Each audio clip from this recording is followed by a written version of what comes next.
설교 제목이 뭔지 확인하세요. 초원교회 구속사역 시즌 2에서 이루신 주님의 구원사역 그랬어요. 구속사역, 구원사역 같은 말인데 구원해서 하나님께 붙이는 사역이 구속사역 이렇게 말하기도 하는데 그거는 다른 말로는 구원해내는 사역이거든요. 그래서 설명이 이렇게 붙어 있어요. 구속, 구원 같은 말이다 이렇게 생각하세요. 렘넌트들 잘 기억하세요. 제가 이거를 신학교 다니면서도 왜 구원이라는 말이 있는데 구속사라는 말이 따로 또 있나 이거 몰랐어요. 그런데 이걸 어떻게 알았냐면은 우리 아버지가 어려서부터 가르쳐 주었던 한문 그걸 가지고 이걸 해석하면 이게 무슨 말인지 알아. 구속 그때 속이 뭐냐 붙일 속이야. 소속이라고 할 때 속하고 같아요. 여기 이 구원에서 구원받은 자들에게 붙이는 거야. 그러니까 구속사역. 그건 구원사역이나 같은 말이죠. 네. 시즌 1. 시즌은 또 영어로 나와 있는데 렘넌트들은 골치 아플 거야. 한문으로 말했다. 영어도 들어갔다 이러니까 북한에서 남한에 내려온 사람들이 남한에 와서 제일 힘든 일이 뭐냐 그러면 여기 외래어가 너무 많다는 거예요. 뭔 소리인지 못 알아먹겠다는 거예요. 그것뿐만 아니고 여기는 물질이 좀 풍요로운 건 맞는데 풍요로운 것도 너무 풍요로워서 예를 들면은 치약 그러면 그냥 양치질 할 때 사용하는 치약 이렇게 알면 되는데 치약을 주세요 그러면은 가게 가서 이렇게 말하면 치약을 수십 종을 내놓고 무슨 치약 드릴까요? 이렇게 나온다는 거예요. 그러니까 그러면 헷갈린다고요. 이거 무슨 치약 이렇게 쭉 나오는데 어느 거 사야 될지 모르겠대. 왜? 그냥 이거 이빨 닦을 때 이걸로 닦으면 돼. 한 가지만 좋겠는데 하도 많으니까 이게 뭐가 다른 거예요? 가격이 천차만별. 그러니까 왜 이렇게 어떤 건 싸고 어떤 건 비싸고 어떤 건 이렇게 이름이 많고 거기다 외래어가 7, 80% 참여하고 이게 무슨 소리인지 모르겠어. 그러니까 힘들대. 난 그게 너무 실감이 와요. 정말 그렇겠다. 얘는 목숨 걸고 살기 좋은 곳이라고 생각해서 동족이라고 생각해서 내려왔더니 이거 더 헷갈리게 만든다 이런 생각이 들었어요. 근데 시즌이 뭐냐? 시즌이 뭘까요? 시즌이 무슨 뜻인지 아는 사람? 중직자들은 알 텐데 시즌이 뭐예요? 시즌이요? 계절. 그럼 초원교 시즌 1이면 봄이야, 여름이야, 가을이야 이렇게만 아니고 시즌 계절이니까 계절은 1, 2, 3월은 속지어 춘하고 이렇게 제가 한번 배울 때 이렇게 배웠어요. 1, 2, 3월은 봄이래요. 4, 5, 6월은 속지어 하하고 그러면 그건 여름이라고 한다는 거야. 4, 5, 6월 7, 8, 9월은 속지어 추하고 그럼 가을이라고 한대요. 한 계절은 3개월이야. 3개월 지나면 12달 지나는 거예요. 그러니까 어떤 기간을 말하죠. 그래서 시즌이 무슨 뜻입니까? 이렇게 말하면 시즌은 기간 이런 뜻도 있어요. 어디서 어디까지 파트 이런 뜻도 있어요. 그래서 정말 제대로 영어를 아는 사람은 시즌 그러면 계절 이렇게만 외우고 안다고 말하면 잘못됐다는 거예요. 영어를 그렇게 알면은 해석이 안 된대, 소통이 안 된대, 번역도 안 된다는 거예요. 그럼 어떻게 하냐? 이 시즌 그러면 이건 무슨 뜻이다? 어원서부터 알아가지고 이런 뜻이다. 이렇게 넓게 알아야 된다는 거예요.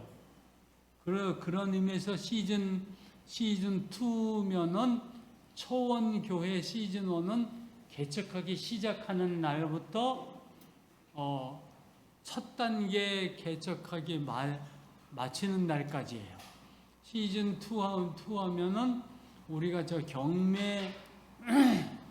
경매를 당하고 그 교회 건물을 쫓겨나면서부터 이 건물로 와서 오늘까지예요.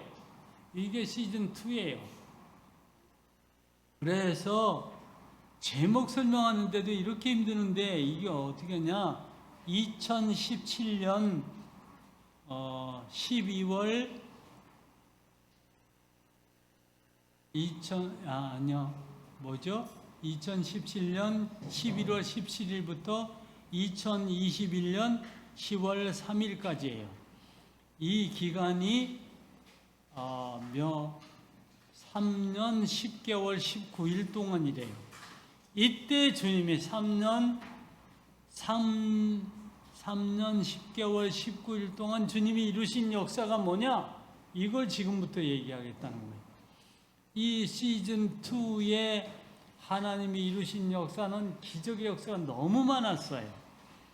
그래서 이걸 다 이렇게 되돌이켜 생각해 보면서 하나하나 점검하고 의미를 생각하는 건 하나님을 이해하고 지금 우리가 어떤 위치에 와 있는지를 이해하는 데 크게 도움이 될 거다 이런 생각이 들어서 이거를 설교 내용으로 들고 여러분 앞에 나왔습니다.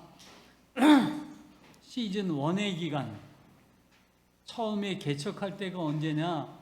1937년 11월 11일부터 2017년 11월 16일까지예요.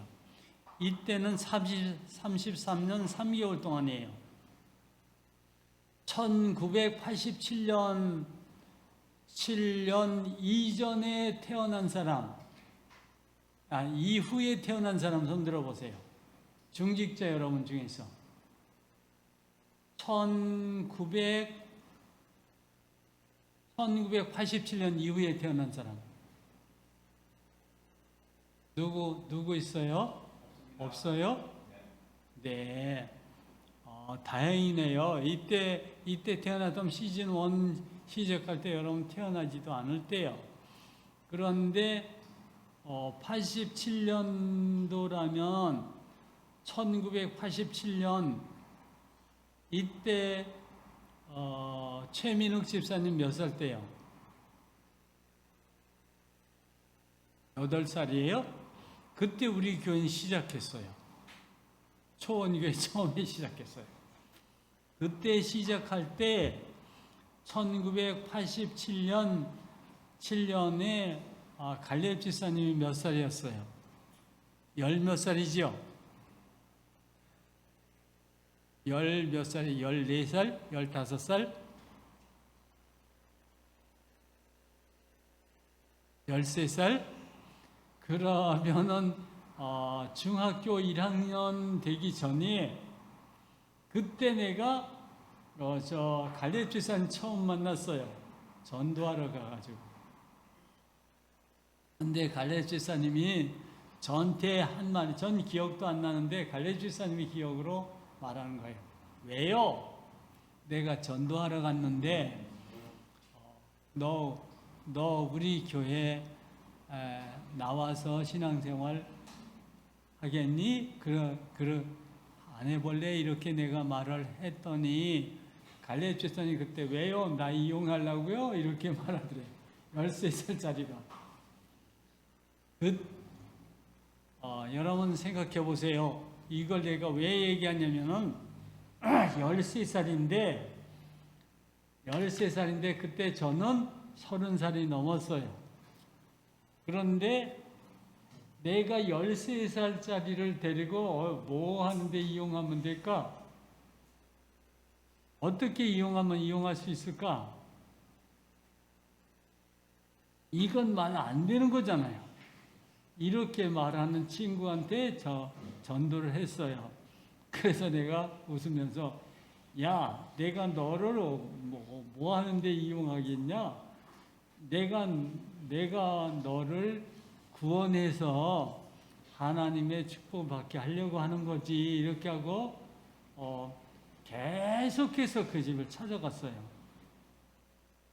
그 집을 찾아갈 때 그때는 지연이는 아예 애기였어요. 지금은 지연이가 저기 앉아 있는데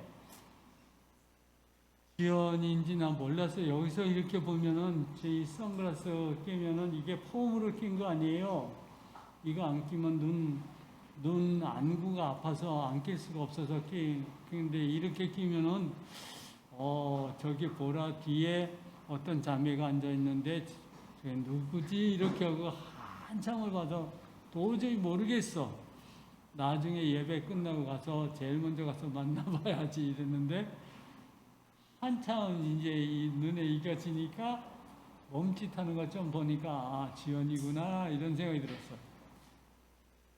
네가 예배 나와줘서 고맙다 이런 생각이 들고 기왕이면 10시 10분에 나왔으면 아주 유효했겠다. 이따가 예배 끝난 후에 지연이하고 최민욱 장로님하고 잠깐만 나를 만나보고 가세요. 이렇게 얘기하려니까 이 설교가 많이 길어지겠죠. 이렇게 해서 33년 10개월 동안 시즌 1 교회에서 복음을 전한다고 했어요. 그때는 복음 전한다는 생각도 못했고 전도한다고만 그냥 생각했지. 교회를 개척한다고만 생각했지. 복음 전한다는 생각을 왜 못했을까? 내가 복음을 모르는데 어떻게 복음 전한다고 말했겠어요? 그 교회는 지하 예배당에 전세 보증금 6천만 원 주고 들어갔어요. 전세 보증금 6천만 원. 그 지하 예배당 건물이 60평이었어요. 그러니까 평당 100만 원씩 해서 6천만 원 주고 교회를 시작하였습니다. 주인이 우리와 전혀 상관없이라는 말은 우리를 잘 모르는 사람들이 생각하기를 거기서 먼지 타려고 하다가 근저당 잡히고 돈을 많이 빌렸을까 이런 생각할까봐 내 의지 아니고 그냥 건물 주인이 우리한테 세를 놓고도 이 나쁜 놈이 그걸 잡혀가지고 은행에 잡히고 담보로 돈을 많이 빼서 그거를 사업에 투자했대요. 이중 플레이를 한 거죠. 건물 하나 가지고. 그때 그 사람의 나이가 70대가 넘었어요. 근데 그렇게 했다가 어디에 투자를 했는데 그 투자를 했던 돈을 사기를 당해서 다 날려먹었대요. 그러니까 은행에서 빌려준 돈 내놔 이렇게 된 거죠. 작은 빚 독촉이 오니까 견디지 못해가지고 우리한테는 평당 월세를 또 이중으로 100만 원씩 받았기 때문에 또 돈 내놔 소리 못하고 매월 뭐라고 하죠? 10분의 10분의 1을 더 받는 걸 뭐라고 하는지 몰라. 잊어버렸는데 그거를 5만 원씩이니까 내놓으라고 그러는 거 내가 못 준다고 그랬어. 난 처음에 그렇게 계약 안 했습니다. 이렇게 못 주고 계속 지나고 왔었는데 한 30년 그렇게 하고 왔어요. 그랬더니 그 사람도 그렇게 악한 사람은 아니야. 그러니까 나한테 와가지고 그 왜 안 주냐고 이렇게 닥달하지는 아니하고 오히려 부활절 되면은 아무것도 모르는 불교 신자인데 우리 교회에 꽃다발을 보내오기를 했어요. 오늘 부활절이라고 꽃다발 갖고 왔어요. 의미도 없는 건데. 그러다가 불교 신자니까 절한테 4층을 내주고 절을 들여오게 했어요. 그건 양심이 없는 거지. 1층엔 교회를 주고 4층엔 절을 줘? 쌈 붙이는 건 뭐하?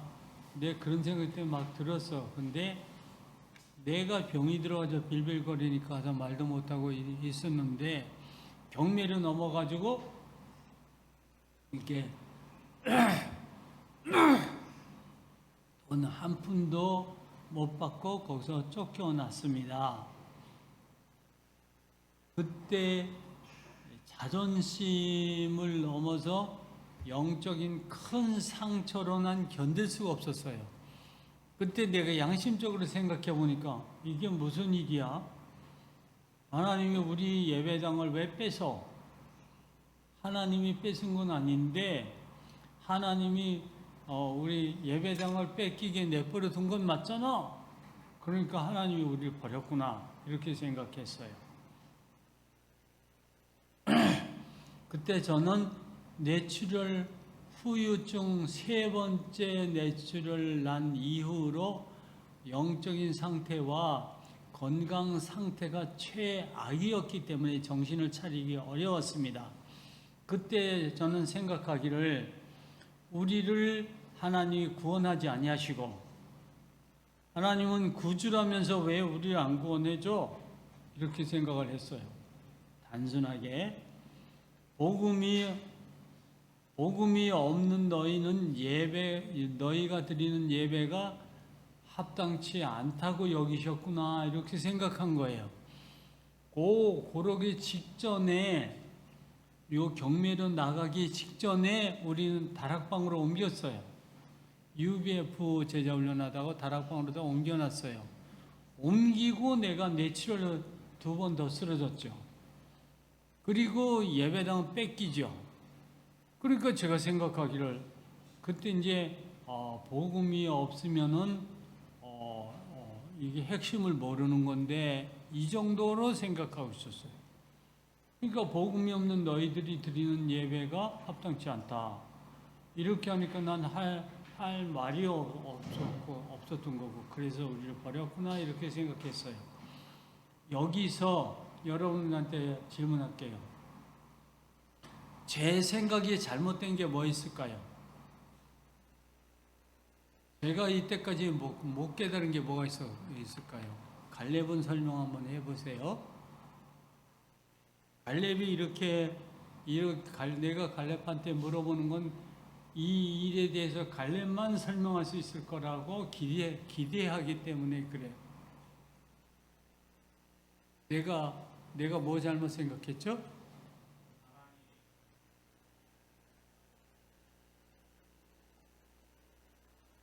사랑의 하나님은 성도들 안 버립니까? 하나님 백성 안 버립니까? 하나님 백성 버리잖아. 그래서 이스라엘이 몇 번씩이나 버림을 당하고 고통을 당하고 이러잖아. 근데 그건 답 아니에요. 그건 더 깊이 생각해야 돼. 지금은 그거 설명할 수 있어야 돼요. 그거는 저는 지금 명확하게 설명해요. 이 생각은 악마의 속삭임이었습니다. 저는 이렇게 깨달아졌어요. 왜? 악마는 어떤데 우리를 우리에게 역사하냐면은 우리가 맹점, 가장 연약한 부분, 모르는 부분을 침투하고 달려들어요. 근데 이 악마의 속삭임에 안 넘어갈 수 있는 방법이 하나 있어. 그게 아까 조 집사님이 얘기한 영적 DNA예요. 우리는 영적 DNA를 받은 사람이에요. 영적 DNA라는 거는 바꿀 수가 없어요. 누구도 부인할 수 없어요. 하나님도 부인할 수 없어요. 영적 DNA는 우리 속에 그냥 박혀버린 거예요. 우리가 각인시킨 거 아니에요. 하나님이 우리를 창조할 때 우리가 우리의 형상대로 우리가 남자와 여자를 창조하고, 그런데 그때 우리의 형상으로 만드신 게 영적 DNA야. 그건 하나님이 만드신 거예요. 그건 태어나기 이전에, 내가 어떤 습관을 갖기 이전에 가지고 있었던 거야. 맞죠? 그러면 우리가 하나님의 자녀라는 건 분명하잖아. 하나님의 자녀가 분명한데 하나님이 내 자녀든지 난 내 마음에 안 들면 버려? 이건 말이 안 되는 거야.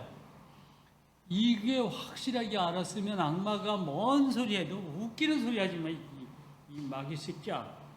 내 옆에서 썩 떠나가. 난 하나님의 자녀야. 영적 DNA를 가진 하나님의 자녀야. 이렇게 방어할 수 있으면 돼요. 그런데 그거 말고 우리가 가진 것도 하나 있어. 뭐죠? 우리는 하나님의 언약을 가졌어. 예수 그리스도의 언약. 예수 그리스도도 삼위일체 하나님이니까 하나님의 언약을 가졌어요. 그래서 우리는 약속의 자녀예요. 이거는 무슨 약속을 받았어요? 네, 김 집사님이 설명 한번 해보세요. 무슨 약속 받았죠?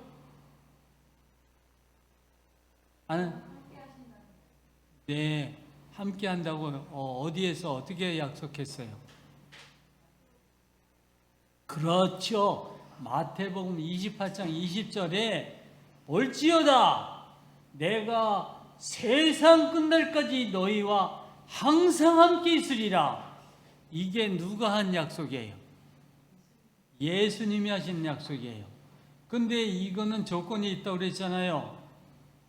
근데 너희들이 내가 너에게 가르쳐준 모든 말씀을 가르쳐 지키게 하면, 다시 말하면 너희가 내 양을 치면은 두고 봐라, 내가 세상 끝날까지 너희와 항상 함께 있으리라. 그건 절대 불가능한 하나님의 언약이에요. 그런데 그 약속을 믿고 나는 어느 정도로 믿었어요.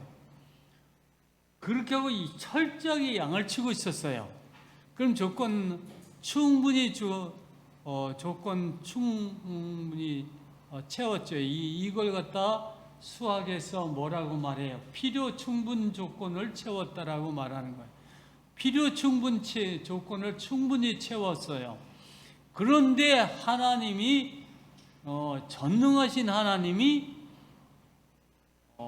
그 약속을 버리실 리 없잖아.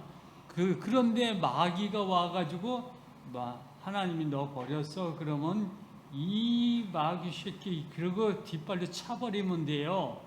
그땐 예수 그리스도 이름으로 명하노니 꺼져버려. 그리고 뒷발로 차버리면 마귀가 저기 나동거라지는 걸 보여주실 거예요. 이 약속의 자녀예요. 이 영적 DNA를 가진 사람이에요. 내 당시에 저는 뇌출혈 후유증으로 아주 정신 하나도 없고 육신적으로 최악의 상태에 빠졌어요. 육신적으로 연약해지면 영적으로도 연약해져요. 이걸 안 당해 본 사람 모를 거리요. 육신이 많이 연약해져서 아무것도 자신이 없어. 밥도 잘 안 넘어가, 말도 잘 못해. 그런데 자신이 넘치는 사람이 있어요? 아니, 힘이 넘쳐야지 믿음도 더 확실해져요. 그것만 가지고는 안 돼. 그런데 복음을 확실하게 알아야지. 그러니까 말씀을 확실하게 알아야지. 그리고 그 몸 건강해야지 확실한 믿음이 생기죠. 이렇게 자세하게 설명하는 거는 이게 자살 예방위원회, 자살 예방 사역 이런 걸 굳이 말하지 않아도 이건 자살 예방하는 가장 좋은 약속이에요. 이 언약을 확실히만 갖고 있으면은 목사가 자살했다면 그건 정말 말이 안 돼요. 목사가 오직 꼴난 목사였으면은 이런 거 다 버려버리고 다 모르고 자살해서 더 큰 죄에 빠지지. 자살하면 무슨 죄에 빠지죠? 자살하면은 무슨 죄에 빠져요? 누가 대답할까요? 자살하면 무슨 죄에 빠질까요? 이거는 이삭이 말해 보세요. 자살하면 무슨 죄에 빠져요?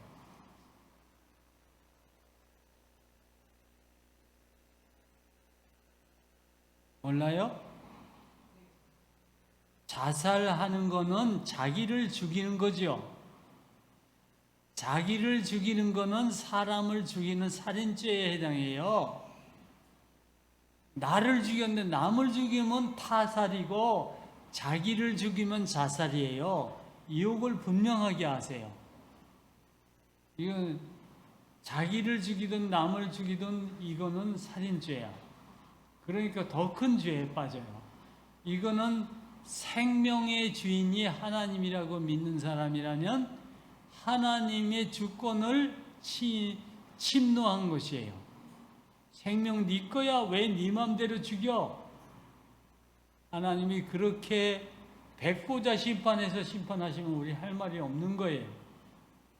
이렇게 딱 부러지게 알아야 돼요. 그럼 절대 자살 안 해요. 무슨 말인지 알겠죠? 네, 이래서 이런 사람인데 여기에게 하나님 우리를 버리셨구나 죽인 거 아니고 하나님 우리를 버리셨구나 라고 생각하는 거는 이건 악마의 속삭임이야. 악마가 우리를 더 좌절시키고 절망시켜서 더 큰 죄에 빠지게 하고자 하는 악마의 속삭임이었어요. 그런데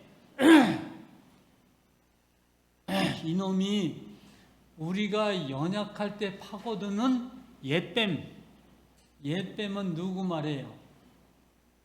아담을 꼬여서 죄에 빠뜨려서 온 인류를 사망 가운데 몰아넣었던 놈이에요. 그 옛뱀의 속살을 거리면서요.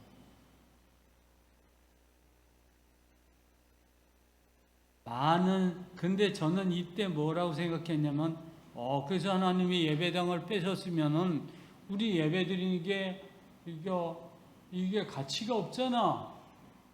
그러니까 성도들한테 여러분 여기서 이러고 있지 말고 여러분이 은혜 받기 좋은 교회로 가세요. 이렇게 말했어요. 이건 저는 양심의 고백이었어요. 내가 예배 인도를 끝까지 해야 하는 건 맞지만 난 그렇게 할 만한 능력도 믿음도 없으니까 은혜 받기 좋은 교회로 가세요.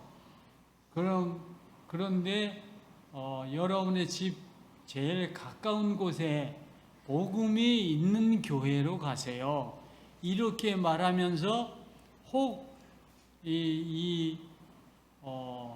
시즌 3와 연결되어 있는 믿음도 확실하지 아니하고 그렇다고 완전 불신자도 아니고 어정쩡한 인간들도 있거든요. 그런 것들이 생각하면 뭔 소리야, 복음 없는 교회도 다 있어? 이렇게 해서 오해할 사람이 있을 것 같아서 이렇게 쓰면서도 그래도 요건 나중에 고쳐주는 한이 있더라도 이렇게 써야 되겠다라고 싶어서 복음 있는 교회로 가세요. 이렇게 말을 해서 실질적으로 그렇게 말을 했고, 그때 우리는 다락을 막 시작한 시작이었기 때문에 다락이 중요하다. 아니, 복음이 중요하다. 그 중에서도 예수 그리스도가 가장 중요하다 이런 생각을 좀 갖고 있었어. 그 정도로 알았었어요.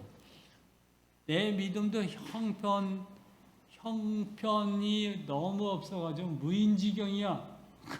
그런 정도의 상황이었어요. 이때 정신을 못 차리면 사람들이 정신을 잃어버리고 자살을 시도를 하죠. 그랬었는데 하나님이 거기에서 나를 건져내는데 큰 역할을 한 사람이 요번 시즌 3 아까 여기 모였던 이 자리에 모였던 동역자들이에요. 그때 주역들이 그 청년들이에요. 그들이 지금은 장년이 되었는데 청년 시절에 그들이 결단을 하고 다 흩어지세요 이렇게 말했더니 대부분의 성도들은 다 흩어졌어요. 모였던 성도들, 그래서 성도 아니야, 교인들이에요. 지금 생각하면 교인들이에요. 나도 믿음이 이렇게 흐리멍텅했는데 그때 교인들이 믿음이 확실히 하고 복음이 확실히 했을 리가 없죠. 다락방을 데리고 갔는데 다락방에 가도 은혜를 못 받아. 뭐가 뭔 말인지 못 알아들어. 똑같은 소리 밤낮 하니까 이게 못 알아듣겠네. 우리가 다락방 사역에 처음에 따라다닐 때 우리 상태 그랬잖아요. 우리 교회 전도사도 그랬어요. 아니 저도 그랬는데 그러니까 그런 상황이었기 때문에 교회가 어려움 빠지는 게 맞고 그랬는데 청년들이 뭐라고 했냐면은 의리 하나 지킨 거예요. 의리. 그러니까 의리가 전혀 쓸모없다고 말하는데 의리가 전혀 쓸모없는 거 아니에요. 의리보다는 믿음이 있어야 되지만 믿음 없으면 의리라도 있어야 돼요. 근데 그때 청년들이 뭐라고 생각하냐면 아닙니다. 우리는 이 교회를 지킬 겁니다. 우리가 지킬 겁니다. 우리가 남을 겁니다. 그때 남는 자, 남을 자, 남길 자 이런 거 아무도 몰랐어요. 근데 우리가 이 교회에 남아서 이 교회를 지킬 겁니다. 그런 청년들이 있었어요. 그 청년들이 사무엘 목사가 아직 목사 되기 전이죠. 사무엘에게 가서 사라와 함께 상의를 했던 거예요. 우리가 어떻게 하면 이 교회를 지킬까 이렇게 했더니 그러면 꼭 다른 건물을 얻어서 그래 거기서 예배드려야 되냐? 우리 집에서 예배드리면 안 되냐? 그렇게 사라가 그렇게 말을 했다는 거예요. 그러니까 그러면 여기서 그렇게 합시다 이러고 의견 일치가 되어서 예배드리기 시작을 했고 그때쯤 제가 늘 얘기하는 그 막내 할아버지 이 집사님이 1,500만 원을 나한테 들고 왔어요. 전화 와서 나한테 교회가 어려움을 겪는데 어떻게 하면 좋으냐. 내가 도와줄 능력은 없고 11조를 모아서 쌓아둔 게 있대요.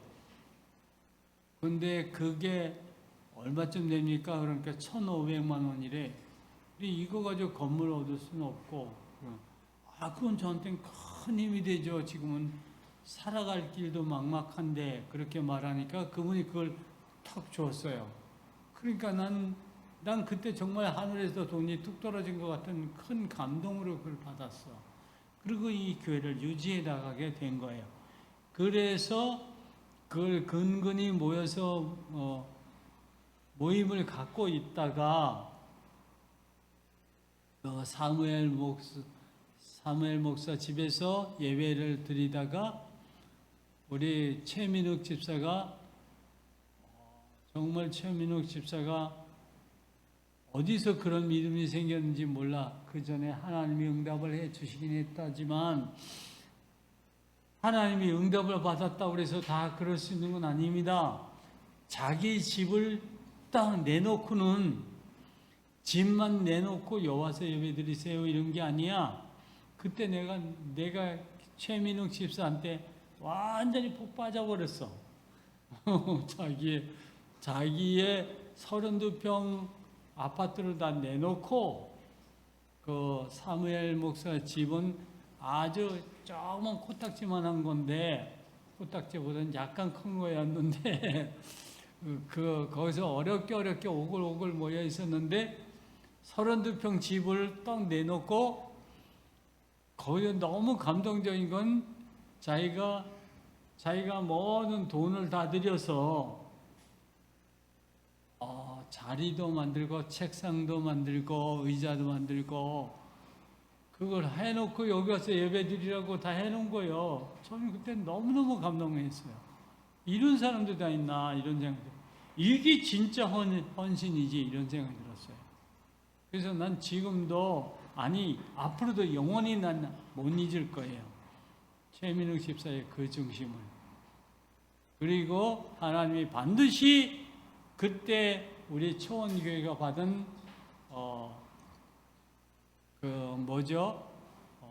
빚. 전 그걸 빚이라고 생각해요. 그거를 반드시 갚아주리라고 믿고, 그래서 지금 최민욱 집사님이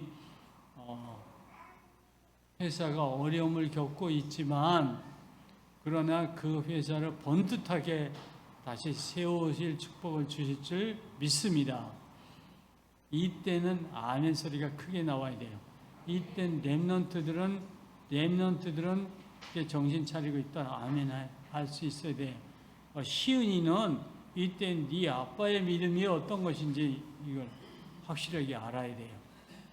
최민욱 집사님이 그때 우리 교회에 제대로 신앙생활을 했냐? 아니요.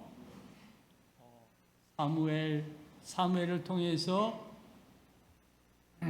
복음을 약간 전해 들었겠죠.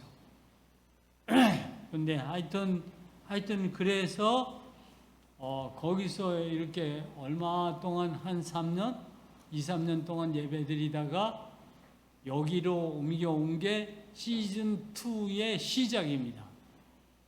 그때가 시즌 2의 시작. 2017년 11월 17일 그때부터 시작이 되었습니다. 근데 요동안 하나님은 놀라운 일을 이루셨어요.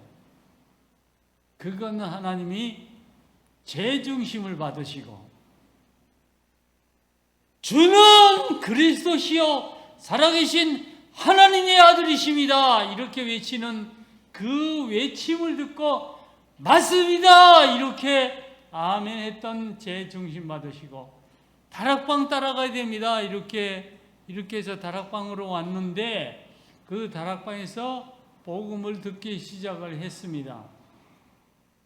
복음을 듣기 시작하고 우리의 믿음은 점점 회복이 되었습니다. 그래서 우리는 그때 이제 복음을 알게 됐고 예수 그리스도가 누구신지를 알게 됐고 그런 상태로 변화가 되었습니다. 그런데 제 첫 번째 일이 무슨 일이 벌어졌냐면 먼저 교회에도 절이 그 교회 건물을 차지하고 가졌어요. 그건 난 그 주인이 절 주인인 같은 놈인지 몰랐어. 근데 나와서 생각하니까 그 절 주인이 거기를 차지했다는 거예요. 정말 가슴이 터지고 정말 미치고 팔딱 뛸 일이었어요. 큰 상처를 영적인 큰 상처를 입고 이쪽으로 왔는데 여기 왔더니 이 건물 4층에도 이 왼수 같은 절이 또 온 거예요. 그것도 같은 4층에. 그리고 이 건물에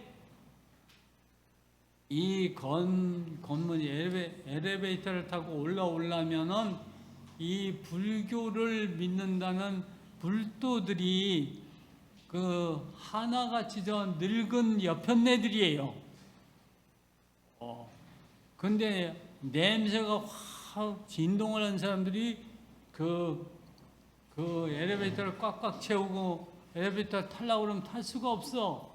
그리고 올라갔다 내려갔다 그러는데 내려가려고 그래도 그 불도들이 올라가려고 그래도 그 불도들이 우리는 성도들이 다 교인들이 다 흐트러지고 나머지 있는 건 청년 몇 명밖에 없는데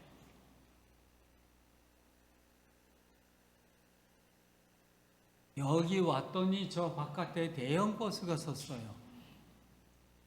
사람들이 웅성웅성하고 사람들이 많이 내리고 저 사람들이 누구야? 그러니까 4층 절에 올라가는 사람들이래.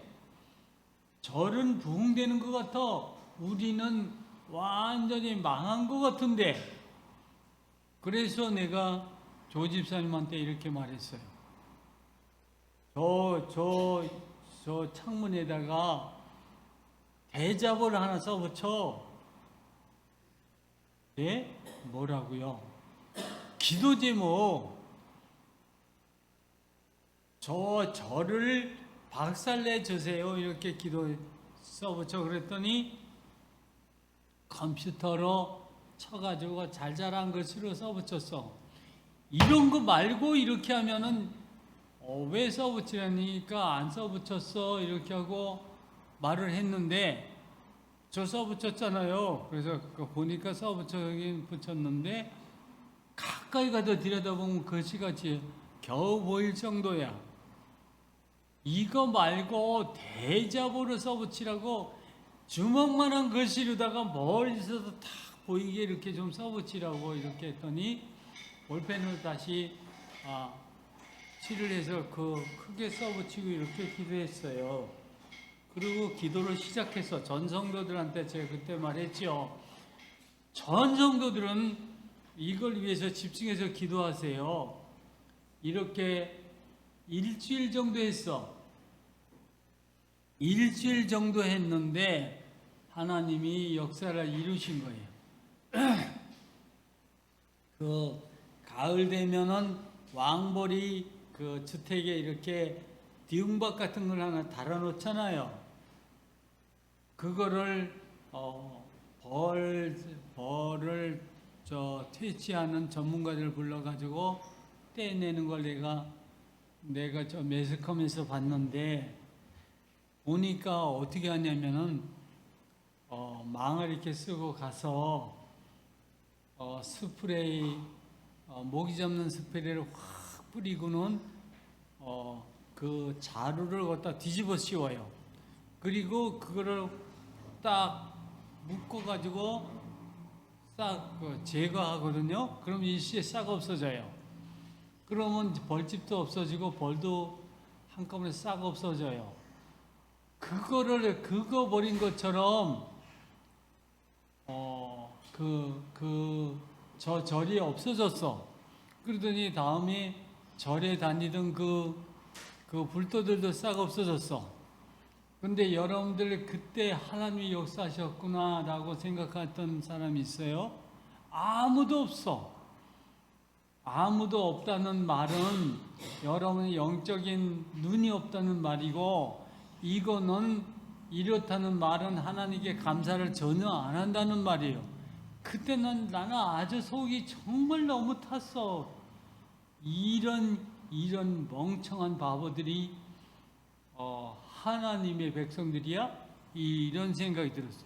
그래도 맨날 다락방에서 복음, 예수 그리스도 그러니까 그런 소리는 해. 이게 무슨 믿음이야? 이게 죽은 믿음이지. 그런 생각을 하고 있었는데 이게 첫 번째 이루었던 사역이에요.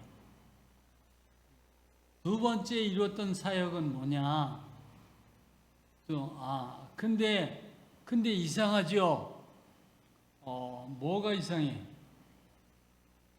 저 먼저 시즌 1에 있을 때 절은 기도 오다 가다 기도해도 전혀 역사가 없었는데 여기서는 우리가 잠깐 동안 그렇게 시답지 않게 기도했는데 어떻게 이런 역사가 일어났을까? 그게 우연히 일어났죠. 이렇게 생각하는 사람이 있을 수 있지 않을까 싶은데 아니요. 그 이전에 우리 믿음이 너무 개판이었어요. 아무것도 없는 빈탕 같은 그런 교인들이었어 우리는. 그러니까 응답이 없죠. 근데 여기 와서 기도할 때는 이미 그 다락방에서 복음에 대해서 많이 들었고 또 그 예수 그리스도에 대해서 알기 시작을 했고 이렇게 믿음이 생기기 시작을 했고 그렇게 역사하니까 금세 역사가 일어나는 거예요. 이렇게 해서 저를 쫓아내는 사역이 있었는데 두 번째 사역. 하나님이 두 번째 응답하신 사역은 이런 거예요. 그때쯤 코로나19가 터지기 시작했어요. 그리고 한 1, 2년 좀 지나는데 터키 선교사가 죽어간다는 그 이메일을 제가 받은 거예요. 터키 선교사가 갑자기 뭐야? 터키 선교사가 뭐냐면은 그는 제 양들이에요. 제가 UBF에서 평신도 목자가 되어서 첫 번의 양친 양이었어요. 양친 양이었는데 그때 하나님이 저한테 붙여주신 처장이 물산공대를 신방을 해서 캠퍼스 신방을 했어요. 대학교에 들어가서 대학생들한테 복음을 전하다가 만난 사람이 터키 선교사, 남자 선교사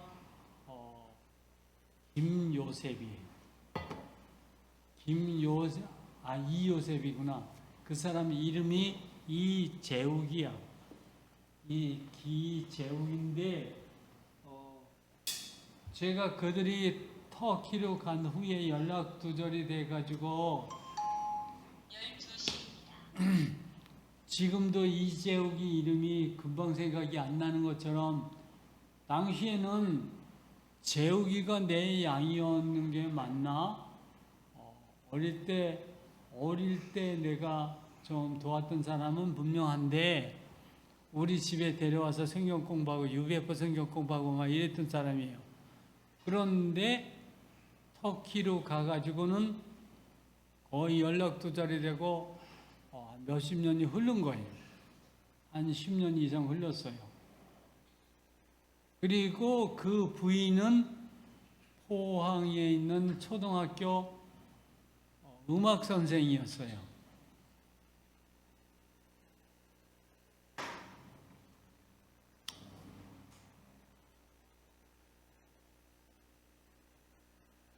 초등학교에 무슨 음악 선생, 영어 선생 따로 있어요? 없어. 근데 왜 음악 선생이냐면은 포항에 초등학교가 7개 정도 있어요. 있는데 그 초등학교가 연합해서 합창 경연대회를 해. 그게 1년에 한 번씩 열리는데 그 사공심, 그분 이름이 사공심이에요. 사공심 선생이 A라는 학교에 있으면은 A라는 학교가 합창단 1등해. 근데 초등학교 선생은 정기적으로 이렇게 전근 가죠. 근데 옆에 C라는 학교로 전근 가면은 C라는 학교가 합창 1등을 해요. 또 2년 후에 F라는 학교로 가면은 그 F라는 학교가 1등해요. 그러니까 이 선생이 음악 선생이 된 거예요. 이 선생이 그렇게 유명한 포항에 있어 유명한 초등학교 음악 선생인데 서로 전근하는 계절이 되면은 이 선생을 모셔가려고 경쟁을 벌일 정도였어요. 근데 이 사람이 경상북도 구미 사람이에요. 그런데 신앙생활을 3대째 하는 집의 딸이래요. 전혀 몰랐던 사람인데 신앙생활 하다 응답도 없고 그러니까 신앙생활을 그만하겠다고 그러던 찰나에 제가 이분을 교회에서 만나가지고 나하고 성경 공부하자 이렇게 해서 양을 치기 시작했어. 기존에 불신자였는데 성경 공부를 한 게 아니고 신앙생활을 하다가 말았던 사람인데 성경 공부를 해서 도와서 이분 믿음이 다 회복됐어요. 그래가지고 이분이 그 울산공대에 그 이재욱이라는 그 형제를 하고 만나서 두 사람을 결혼을 시켰어. UBF에서 UBF 포항센터에서. 그때 저는 UBF 포항센터의 목자였어요. 그래가지고 20대 후반, 30대 초반이었는데 터키로 갔는데 터키에 가서 이 사람들 나이가 환갑이 됐어요. 그때에 들려온 소식이 코로나19에 걸렸다는 거예요. 그래가지고 그 두 부부가 다 그래가지고 아주 죽는다고 막 비명을 지르는 소리가 터키에서 여기 포항까지 여기 안양까지 들릴 정도로 이렇게 그런 소식이 매일같이 전달이 되어 왔어요. 저건 거의 매일같이 전화하고 이메일로 기도 제목을 받고 이래 왔는데 그때 여러분들한테 그들이 어떤 믿음이었는지 그들이 어떻게 거기 가서 살고 있었는지 그들이 얼마나 전도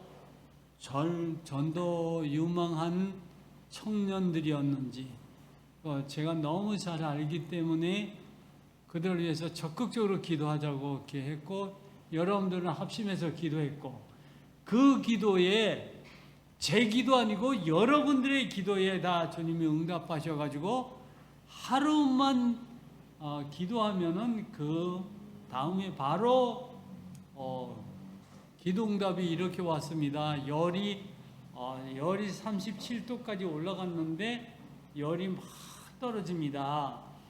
이렇게 죽겠다고 아무것도 못 먹던 사람이 비명 지르고 잠 한 잠 못 자던 사람인데 이제 잠도 제대로 자고 이렇게 됐습니다. 이렇게 연락이 와요. 매일매일.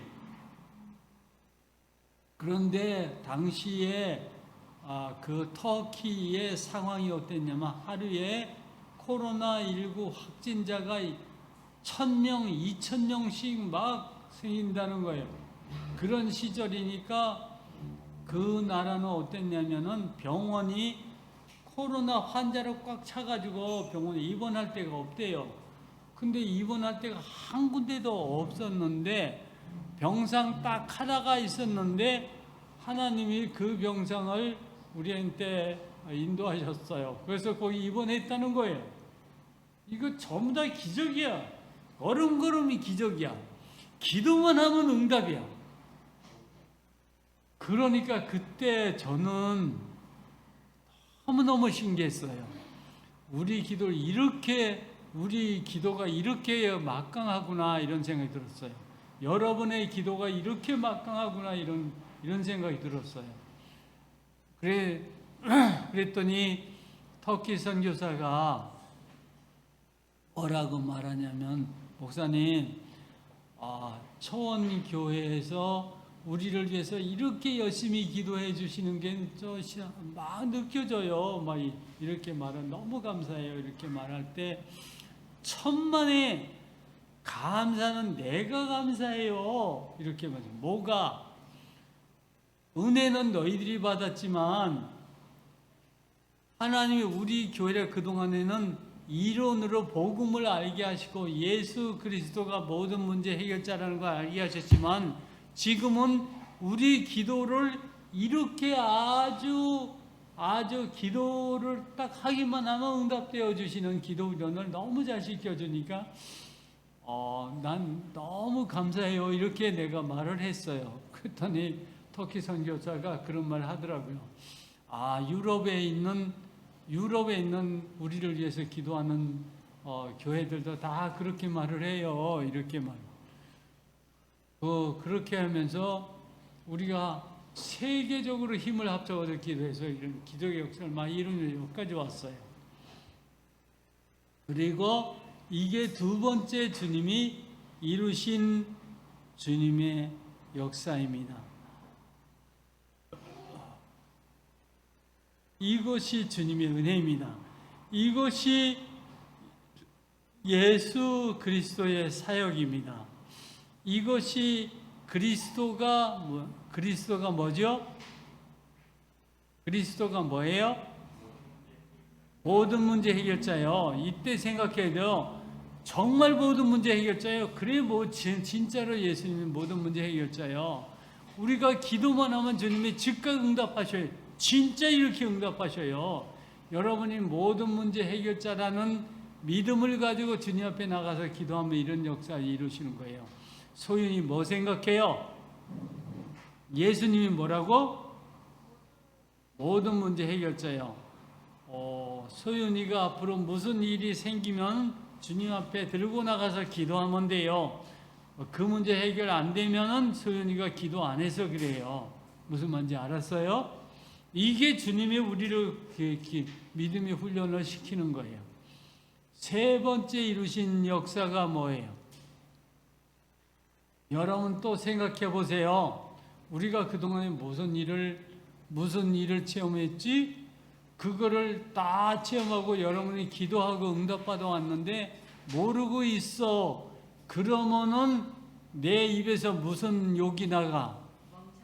이 멍청이들아, 이 병신들아, 너희들이 진짜 예수가 그리스도라는 걸 믿어? 이런 말을 하는 거예요. 이런 욕을 들을만 하지 않아요?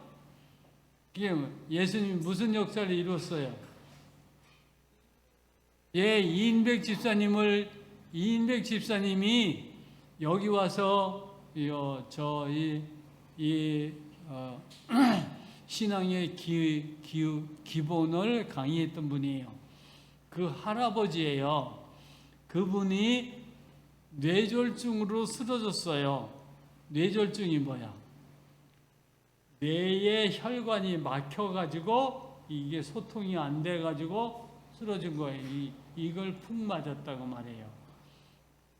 이 풍을 맞으면 어떻게 되냐면은 사람은 한 번에 죽어버릴 수 있어요.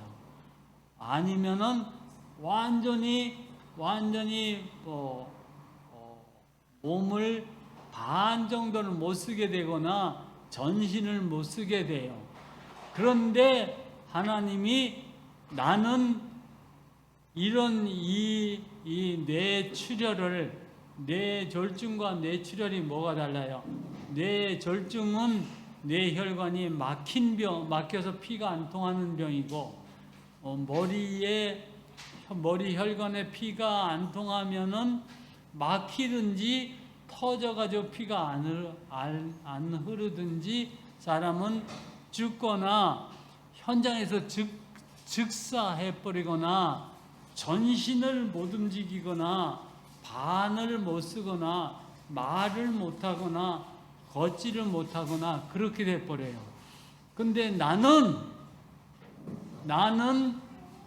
3번 내 혈관이 터져가지고 고혈압으로 터져가지고 쓰러져서 병원에 입원했다가 퇴원하기를 3번 했어요. 그랬는데 지금 여러분한테 내가 이렇게 말하는 거예요. 그런데 내가 지팡이 짚고도 이렇게 걸어 다니고 있는 거예요. 이건 뭘 말해요? 하나님이 보호하셨다는 거예요. 이게 하나님이 살아계시다는 증거예요. 그런 역사를 이루셨어요. 근데 이보다 더 큰 역사를 이룬 일이 있어. 그게 최근에 일어난 일이에요. 그게 뭘까요? 그게 뭘까요? 또 무슨 큰 일이 일어났을까요? 예, 초원교회에 장로님들을 네 분이나 세웠어요. 이 장로님들이 앞으로 저하고 함께 이 초원교회의 역사를 이루어가도록 하기 위해서 하나님이 세우신 거예요. 이게 초원교회 모든 역사의 가장 큰 기적의 역사예요. 이것을 누가 했어요? 하나님이 하셨어요. 하나님이 이런 역사를 다 이루셨어요. 첫째 뭐라고? 첫째 뭔 일을 이루었다고? 저를 쫓아냈다고. 두 번째 뭐를 이루었다고?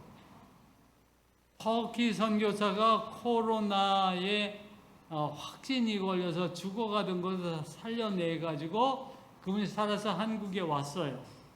한국에 와서 그 아들을 여기서 결혼식을 하고 다시 데리고 갔어요. 지금 터키에 가서 또 사역을 하고 있어요. 그리고 세 번째 이제는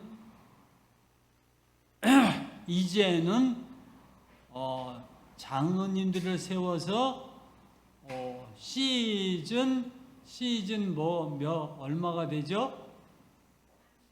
시즌 3 세 번째 사역을 주님이 준비하라고 세우신 장로가 4명이에요. 그러면 처음에는 아주 믿음 없고 빌빌거리는 저와 아주 어리고 소윤이만 했던 소윤이 아빠를 시즌 1에 동역자로 나한테 붙여주신 분이 하나님이에요. 근데 그 믿음을 쓰시고 지금 이런 역사를 이루셨어요. 소윤의 가정을 다 살려내고 소윤이의 작은 집을 살리고, 그래서 소윤이네 작은 집에 무슨 일이 일어났어? 소윤이 작은 아빠, 작은 엄마가 구원받았고, 소윤이 사촌 누나가 구원받았고, 이런 역사를 하나님이 다 이루셨어요. 그래서 내가 소윤이를 아주 귀중하게 생각하는 거예요. 소윤이가 어리기 때문에 무시해도 돼? 아니요. 소윤이만 했던 소윤이 아빠를 하나님이 쓰시고 시즌 1 역사를 이루시고, 소윤이 아빠가 아주 잘한 일이 있어요.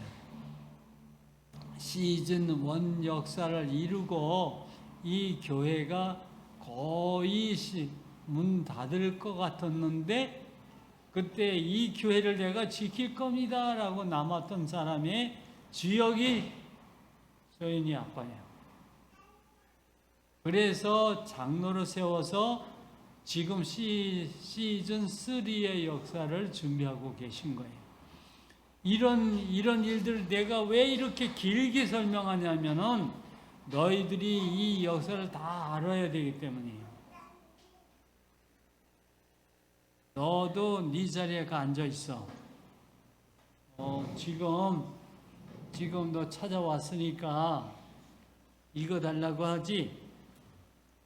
이거. 응. 응? 포도 주면 안 돼요? 줘도 돼. 야, 네가 먹어. 자, 들고 네 자리에 가. 네 자리에. 네 자리가 어디야? 야! 백소윤. 백소윤. 아니, 백하윤. 백하윤. 백하윤 이년아!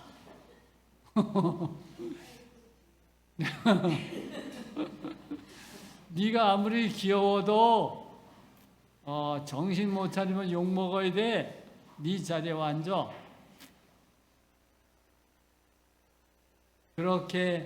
그렇게 너희들이 역사의 주인공이 되어야 될 것이기 때문에 시은이는 확실히 알아. 시은이 아빠는 어떤 사람인지, 어떤 사람이라고 그랬어? 어떤 사람이라고 그랬어?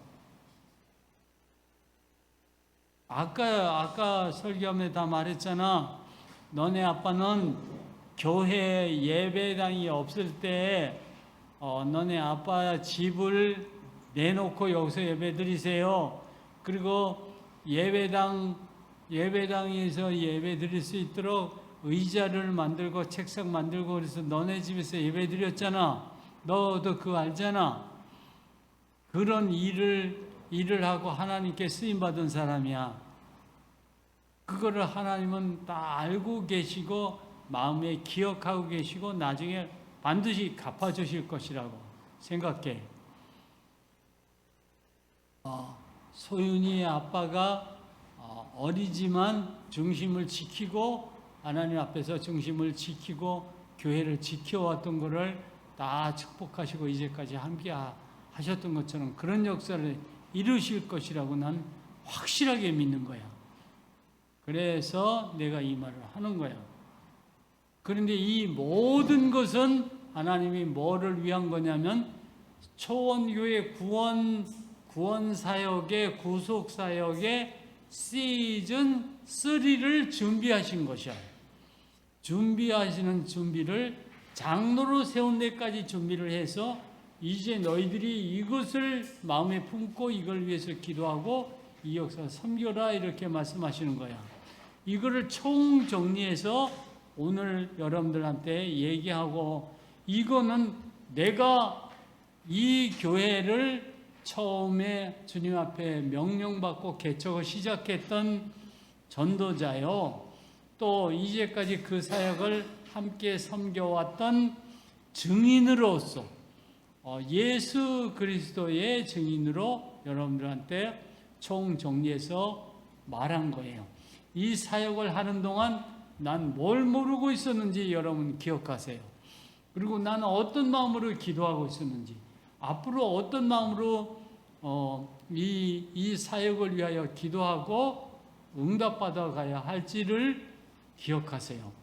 난 여러분들한테 지금 공개적으로 꼭 부탁합니다. 이건 예수 그리스도의 이름으로 부탁합니다.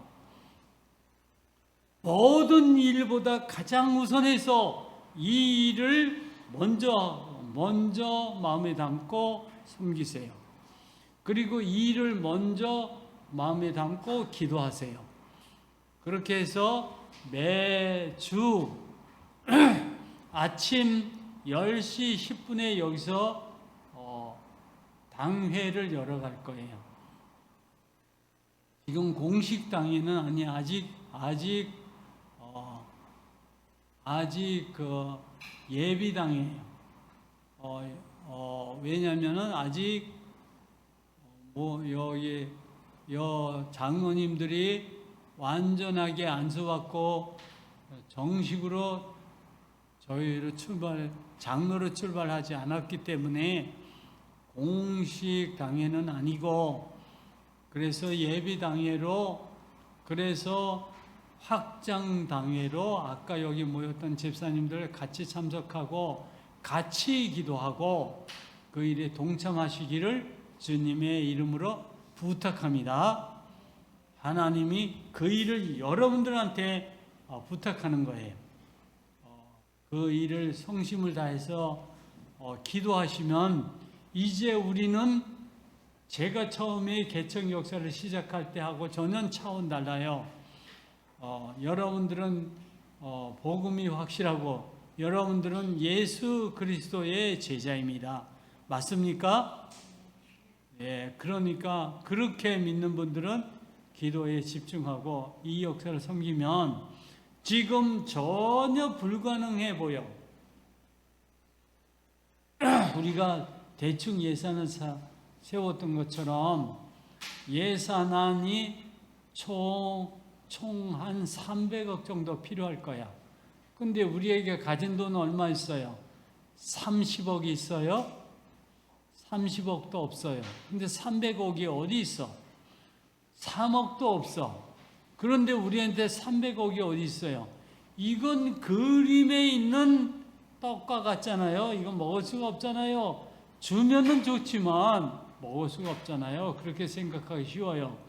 그런데 하나님이 명령하신 일을 하면 하나님이 이루어 가시거든요. 지금 얘기한 것처럼 이렇게 이루어 가시니까 앞으로 하나님이 하라고 비전으로 주신 것이면 이걸 두고 복음과전 우리가 기도하면 터키 선교사가 코로나19에 걸려서 고열에 시달리고 폐가 다 망가지고 그럴 정도의 사람이었는데 다 고침을 받고 지금 다시 사역을 하는 것처럼 뇌졸중으로 쓰러졌던 그래서 인사불성이 되었던 그 이 집사님이 완전히 건강이 회복되어서 산도 오르고 지금 전혀 문제없이 살아있는 걸 우리가 보고 온 것처럼 하나님이 이루실 줄 믿습니다. 이 역사는 주님이 이루실 거예요.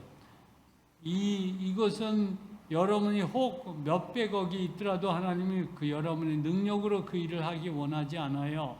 하나님이 우리 기도 믿음 받으시고 역사하시고 응답하셔서 그것으로 이루기 원하신다고요. 그래서 그걸 하라고 명령하시니까 전 두렵지만 이제 저 겁나지 않습니다. 전에보다 훨씬 더 많은 동역자들, 확실한 동역자들, 또 조직교회, 예수 그리스도의 임마누엘의 축복, 그것이 확실하게 있기 때문에 이 일을 반드시 이루실 줄 믿습니다. 오히려 지금 내가 가진 것 없고 무능하고 그러니까 오히려 이것이 나중에 와 진짜 그렇네. 우리가 이렇게 무능하고 부족한데도 이런 역사를 일어나네. 이런 거를 정신 딱 차리고 알고 체험하고 기록하고 가지고 있으면 여러분들은 확실히 증거 있는 증인들이 다 될 줄 믿습니다. 네, 오늘 설교는 여기까지입니다. 오늘 길었습니다. 아주 설교를 길게 저도 각오하고 길게 하겠다 작정하고 했는데 이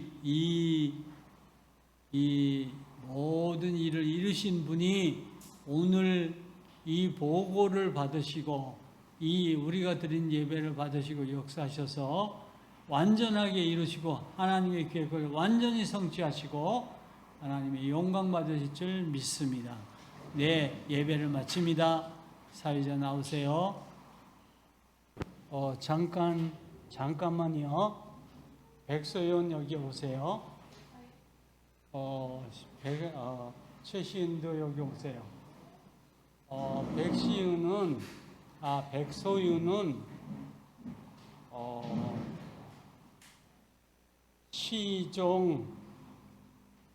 시종 예배 드리는데 너무 예배가 기니까 몸부림치는 모습인데 눈에 자꾸 보여.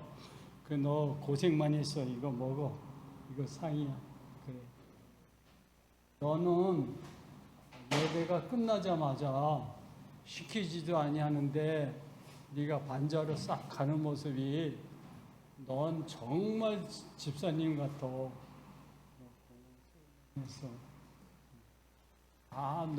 너희들은 정말 멋져. 너희들 정말 멋져. 그래서 난 너희들한테 축복 기도해 주고 싶어. 기도합시다. 하나님 아버지 은혜를 감사합니다. 먼저는 우리 소윤이 백소윤이 어릴 때부터 예배 와서 하윤이만 할 때부터 예배를 훈련하더니 지금은 아주 너무나 의젓한 모습으로 끝까지 예배를 잘 드리는 이 딸을 하나님이 정말 기뻐하실 줄 믿습니다. 또 우리 시은이는